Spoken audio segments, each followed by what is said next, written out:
विजय कुमार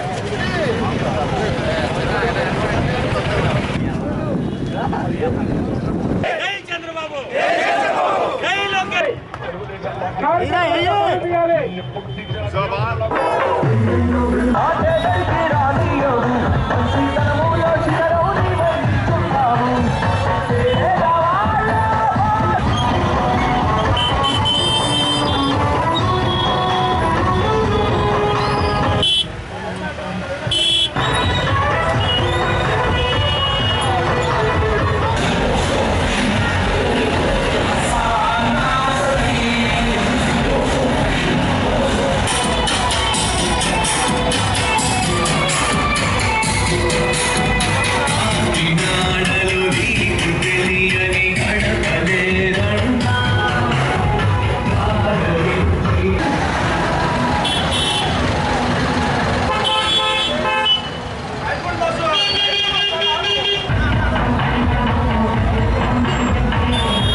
ఎలక్షన్లో ఎవరైతే కష్టపడి పనిచేశారో అది కూడా సీటు త్యాగం చేసి సానా సతీష్ గారు కాకినాడ ఎంపీగా ముందే నిర్ణయించబడి ఆయన వర్కౌట్ చేసుకున్నాక కూటమిలో ఇవ్వాల్సిన అవసరం వచ్చినప్పుడు చంద్రబాబు నాయుడు గారు చెప్పినట్టు ఆయన గౌరవంగా ఎంతో బాధ్యతగా తప్పుకొని అదేవిధంగా ఎలక్షన్ క్యాంపెయిన్ అంతా కూడా ఉమ్మడి తూర్పుగోదావరి జిల్లాలో ఆయన సుజనా రంగారావు గారు వీరందరూ కూడా చేసి మరి తెలుగుదేశం పార్టీని జనసేన కూటమిని ఈ జిల్లాలో గెలిపించడానికి మరి తోడ్పడిన వారికి ఈరోజు తెలుగుదేశం పార్టీ గుర్తించి అంటే తెలుగుదేశం పార్టీలో శ్రమకి కష్టానికి పార్టీ కమిట్మెంట్కి లాయల్టీకి ఎప్పుడు కూడా పెద్దపీట ఉంటుంది. మరి ఈవేళ రాజ్యసభ ఇచ్చినందుకు జిల్లాలోనే మరి తెలుగుదేశం పార్టీకి ఒక ఊపు కింద వచ్చి ఈవేళ ఎక్కడికక్కడ కార్యకర్తలు అందరూ కూడా ఘనస్వాగతం పలుకుతున్నారు. అదేవిధంగా మన మంత్రి సుభాష్ గారు కూడా వచ్చారు. ఈ కార్యక్రమంలో ఈరోజు కుక్నేశ్వర స్వామి ఆశీస్సులు తీసుకుని అదేవిధంగా పురోహితిక అమ్మవారి ఆశీస్సులు తీసుకొని ఈ పార్లమెంటే కాకుండా రాష్ట్రం అంతా కూడా ప్రజలందరూ అష్టైశ్వర్యాలు ఆయురారోగ్యాలు ఉండాలని చెప్పి ఈరోజు ఎంపీ సతీష్ గారు మేమందరూ కూడా భగవంతుని కోరుకున్నాం. ఇక్కడే పెరిగిన బిడ్డ ఎవరో సానా సతీష్, ఇక్కడే పనిచేసిన బిడ్డ ఎవరో సానా సతీష్.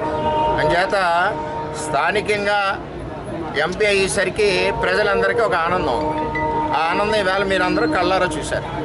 ఇది తెలుగుదేశం పార్టీలో ఆయన చేసిన కష్టానికి ఆ రోజు ఎంపీ సీటు త్యాగం చేసినందుకు ఈరోజు తెలుగుదేశం పార్టీ చంద్రబాబు నాయుడు గారు భావితర నాయకుడు లోకేష్ గారు గుర్తించి ఈరోజు రాజ్యసభ ఇవ్వడం ఆయన యొక్క పనితీరుకి నిదర్శనం. పార్టీలో ఎవరైతే కమిట్మెంట్గా పనిచేస్తారో వారికి ఎప్పుడు ఫ్యూచర్ ఉంటుందన్నది దీనికి నిదర్శనం అని తెలియజేస్తూ ఈవేళ జిల్లా వ్యాప్తంగా బ్రహ్మాండమైన కార్యక్రమాలు జరుగుతూ ఈరోజు పిఠాపురాన్ని మేము అఖండ స్వాగతం పలికి పంపిస్తున్నాం. నేను చంద్రబాబు నాయుడు గారి శిష్యుడిని. నా అవసరం ఎప్పుడు, నా పని ఎప్పుడు తెలుగుదేశం పార్టీలో ఉన్నప్పుడు ఆ టైంలో ఉంటుంది. దానికి తొందర ఏం పడక్కర్లేదు. మేము ఎప్పుడు కూడా తెలుగుదేశం పార్టీకి పిల్లర్స్ మేము. ఏదైతే ఈవేళ మరి సానా సతీష్ గారికి రాజ్యసభ ఇచ్చారో ఈవేళ రాష్ట్రం అంతా సంతోషిస్తుంది.